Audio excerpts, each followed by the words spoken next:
Okay, all right. नमस्ते, नमस्कार सभी लोगों को। क्या हालचाल सब लोगों के? आई होप सब बढ़िया होंगे और सब अपनी पढ़ाई कर रहे होंगे बहुत अच्छे से। तो मैं फिर से आपके सामने हूँ एक नया क्वेश्चन लेके। बहुत ही अच्छा क्वेश्चन है, विजुलाइज करने वाला क्वेश्चन है, प्रैक्टिकल क्वेश्चन है। तो आप क्वेश्चन को पढ़ते हैं साथ साथ। उससे पहले आपका बहुत बहुत स्वागत है आपके अपने यूट्यूब चैनल SD सर पे। तो क्वेश्चन पढ़ते हैं, इंग्लिश वाले इंग्लिश में पढ़ लेंगे और मैं आपको ये हिंदी में पढ़ के आपको समझाता हूँ और मैं आपको दिखाऊंगा भी कि इस क्वेश्चन में क्या कह रहा है, कैसे होगा। तो हम फटाफट इसको क्या करते हैं, पढ़ते हैं। पहले देखो, 4 सेंटीमीटर व्यास की एक गेंद ऊर्ध्वाधर रूप से खड़े एक खोखले बेलन के ऊपर रखी गई है। खोखले बेलन, ठीक है, इसने मेंशन करा हुआ है खोखला बेलन, होलो सिलेंडर है, ठीक है। आगे दिया हुआ है बेलन की ऊंचाई 3 सेंटीमीटर, जबकि इसका आयतन 9 सेमी क्यूब। फिर बेलन के आधार से गेंद के सबसे ऊपरी बिंदु की ऊर्ध्वाधर दूरी सेंटीमीटर में कितनी होगी, ये पूछा है। तो देखो, सबसे पहले ना जो दिया है ना वो हम यहां पे लिख लेते हैं, ठीक है। जो बोल दिया उसका क्या दिया, डायमीटर कितना दिया हुआ है, 4 सेंटीमीटर। ये अगर 4 सेंटीमीटर दिया तो रेडियस कितना दे दिया, तो आप कहोगे सर 2 सेंटीमीटर दे दिया, ठीक है भाई। और फिर और क्या दिया, तो और दिया एक इसका जो हाइट दिया, किसका हाइट दिया, सिलेंडर का हाइट 3 सेंटीमीटर। एक ये दिया, एक क्या दिया, वॉल्यूम ऑफ सिलेंडर दिया, कितना दिया, 9 पाई, 9 पाई दिया। इसमें हाइट दे दिया तो इसको ये दे दिया, तो इससे हम इसकी रेडियस निकाल सकते हैं। तो आप कहोगे सर निकाल सकते हैं, क्योंकि हम जानते हैं इसका फॉर्मूला क्या होता है, pi r square. R square h कितना दिया, तो ये 3 दिया। अब इसको पाई से पाई कटा, पाई से पाई कटा, 3 से 3 कटा, ठीक है। और आर स्क्वायर जब करोगे इधर तो आर की वैल्यू कितनी आ गई यहाँ पे, √3 आ गया, ठीक है। और ये जो आर है ये इस आर से छोटा है, तभी वो बॉल ऊपर रखी जाएगी। अगर ये आर है, ये आर ये बड़ा होता इससे, तो वो बॉल तो अंदर ही चली जाती, फिर रखी कहां जाती उसके ऊपर। ये रखने की बात कर रहा है ना। अब देखो, मैं आपको दिखाता हूं। क्वेश्चन आपको कुछ ऐसा कह रहा है कि ये आपका खोखला बेलन है, ठीक है भाई, और ये आपकी कोई बॉल है, ठीक है। मैंने ये जुगाड़ करा है भाई, ये मेरी बेटी की बॉल है और ये पापा ने कोई रख रखा था यहाँ पे। ये सिलेंडर जैसा है, किसी का बॉक्स है, किसी का डब्बा है, कुछ इसमें सीड्स वगैरह आए हुए हैं। तो ये देखो, ये खोखला बेलन और इसके ऊपर कुछ ऐसे बॉल रखी जाती है। और फिर हमसे क्या पूछ रहा है, तो फिर हमसे ये पूछ रहा है कि यहां से लेके और यहां तक की हमें क्या बताओ, ये जो ऊर्ध्वाधर इसकी जो ऊंचाई है वो बताओ कितनी होगी, ठीक है। इससे पहले आप मेरे को एक बात बताओ, ये यहां पे है सॉलिड बेलन, ठीक है, मतलब कि पूरा सॉलिड है, खोखला नहीं है। तो अगर इसके ऊपर मैं ये बॉल रखूं और फिर मैं आपसे ये सेम चीज पूछूं, तो आप कैसे बताओगे आप मेरे को? तो आप कहोगे सर इसकी हाइट प्लस इसकी डायमीटर, ये हमसे पूछा है, क्योंकि ये इसके ऊपर रखा हुआ है, इससे इसके सरफेस से टच कर रहा है। और ये नीचे नीचे हाइट बची, ऊपर इसकी डायमीटर, क्योंकि ये बॉल है, गोला है, ठीक है। तो आप कहोगे सर अगर ऐसा होता तो बुझे, लेकिन बेलन दे दिया इसने खोखला, खोखला बेलन दे दिया, तो जो इस बॉल का जो नीचे का हिस्सा है ना, जो इसका बॉटम का हिस्सा है, वो इसके अंदर फंस जा रहा है, कुछ हिस्सा इसके अंदर फंस जा रहा है। तो वो हम पता कैसे लगाएंगे कितना हिस्सा फंस गया, वो इसी की हाइट में आ गया, ठीक है। तो इसलिए ये क्वेश्चन थोड़ा सा इंपॉर्टेंट बन जाता है और अच्छा क्वेश्चन बन जाता है। अब देखना, आपने प्रैक्टिकल तो देख लिया, अब मैं आपको इसको डायग्राम बना के इसको दिखाता हूं और फिर बताता हूं मैं आपको। अब देखो, मैंने यहां पे बनाया ये आपका एक होलो सिलेंडर बनाया मैंने यहां पे, खोखला बेलन, ठीक है। और इसके ऊपर मैं रखता हूं बॉल, तो कुछ ऐसे रखी जाती है,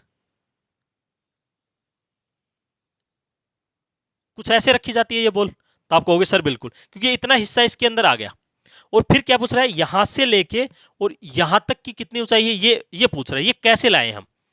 तो देखो, ये होलो है, तो ये मेरे को बताओ, ये इतना क्या है, इतना ऊंचाई है, हाइट इतना तो हमें मिल गया। अब हमें इतना और चाहिए, देखना समझते जाना भाई, हमें इतना और चाहिए, इतना चाहिए। इसी के बीच में इस गोले का, अगर ये बॉल गोला है तो इसका एक सेंटर भी पड़ेगा, जिसको हम ओ मान लेते हैं। और ये सेंटर अगर यहां ओ पड़ेगा, तो फिर ये इधर वाला यहां तक तो पता नहीं कितना है, लेकिन इधर वाला पता है कि 2, क्योंकि ये इसकी रेडियस है जो हमने यहाँ दी हुई है, ये हमें गिवन है और ये यहाँ तक पता चल गया। अब हमें सिर्फ इतना चाहिए कि ये इतना आ जाए ना, ये इतना आ जाए ना, तो बस 3, 2, 5 और ये जितना आया वो जोड़ दें और हम बता दें आंसर। यहाँ से एक बात तो तय हो गई, जो आंसर आएगा ना ऑप्शन से भी अगर आप करना चाहो, अगर ऑप्शन से भी करना चाहो तो आप 3 और 2 आंसर पक्का 5 से बड़ा आएगा, क्योंकि कुछ कुछ ऑप्शन इसके ऐसे ही हैं। तो अब ये तो ऑप्शन की बात हो रही, लेकिन मेरे को ये बताओ कि ये हम कैसे फाइंड करें, ये हम कैसे फाइंड करें। तो अब देखो, अब थोड़ी सी इस गोले को आप सर्कल की तरह देखो, इसको सर्कल की तरफ देखो। ये जो इतना पार्ट इसका अंदर गया था ये तो इसी की हाइट के अंदर ही आ गया सिलेंडर की, लेकिन ये मेरे को बताओ कि ये अगर आपने यहां से ये लाइन खींची और ये यहाँ पे इसका भी, ये इसका अगर यहाँ सेंटर है तो इसका भी सेंटर होगा ही, किसका, तो ये इसकी रेडियस होगी, जैसे √3 हमें दे रखा है वो होगी, और ये बराबर है, मतलब कि ये जो लाइन इसके सेंटर से खींची गई लाइन इसको ये बराबर भाग में बांट रही है, इसका मतलब ये लंबवत भी होगी। ऐसा ही तो होता है, जब किसी वर्त के केंद्र से उसकी जीवा पर कोई लाइन खींची जाती है और उसको 2 बराबर भागों में बांटती है तो वो हमेशा ही उसके ऊपर परपेंडिकुलर होती है। ये बात आप जानते हो वर्त के हिसाब से, तो ठीक है, जब ये जानते हो तो फिर इसको मिला लो ना आप एक बार, इसको आप एक बार मिलाओ, तो आप मिलाते क्या होगा, आपको पता चल गया सर ये तो रेडियस है इसको लेके, ये 2 और ये √3, और अब तो आपका मजा ही आ गया, क्योंकि ये एक राइट एंगल ट्रायंगल बन गया जिसमें आपको बेस पता है, हाइपोटेनस पता है, यानी कि ये आपको एक समकोण त्रिभुज पता चल गया जिसमें आपको इसका आधार पता है और कर्ण पता है, लंब निकालना है। अब लंब निकालने के लिए क्या करोगे, पाइथागोरस लगाओगे।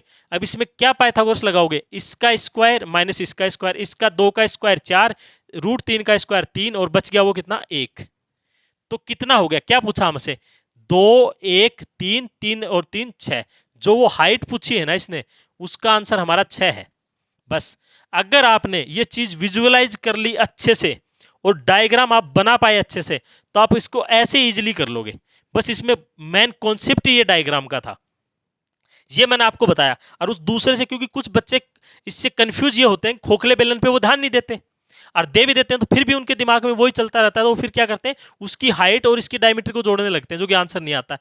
और फिर अगर किसी ने ये डायग्राम बना भी लिया तो उनको दिक्कत करता है ये, तो फिर ये वर्त की प्रॉपर्टी कुछ हमें भाई आनी चाहिए कि ये इसके परपेंडिकुलर होता है, फिर तो बड़ा ही आसान हो जाता है। तो मैं आपको ये इसीलिए था, बस एक इस वीडियो में ये एक ही क्वेश्चन हम रखेंगे। आई होप आपको ये क्वेश्चन बहुत अच्छे से समझ में आ गया होगा और कॉन्सेप्ट क्लियर हो गया होगा। मैंने दोनों चीज़ आपको सॉलिड बेलन के लिए भी बताया और आपको एक खोखले वाला ये तो करवाना ही था, और ये वीडियो वगैरह मैं घर से ही बनाता हूँ भाई, तो इसलिए अपने पास ये जुगाड़ हो जाते हैं। जैसे बेटी की बॉल मिल गई, ये पापा का रखा हुआ कोई डिब्बा था वो मिल गया, उसको मैंने 2 in 1 यूज़ करा, सॉलिड सिलेंडर भी और होलो भी, खोखला भी आपको दिखा पाया। तो आई होप आपको बहुत अच्छे से समझ में आया होगा और आपको वीडियो अच्छा भी लगा होगा। अच्छा लगा होगा तो कमेंट करके बताना कैसा लगा, और वीडियो को शेयर कर देना सभी लोगों के साथ, और चैनल को सब्सक्राइब कर लो। और आपका बहुत बहुत धन्यवाद।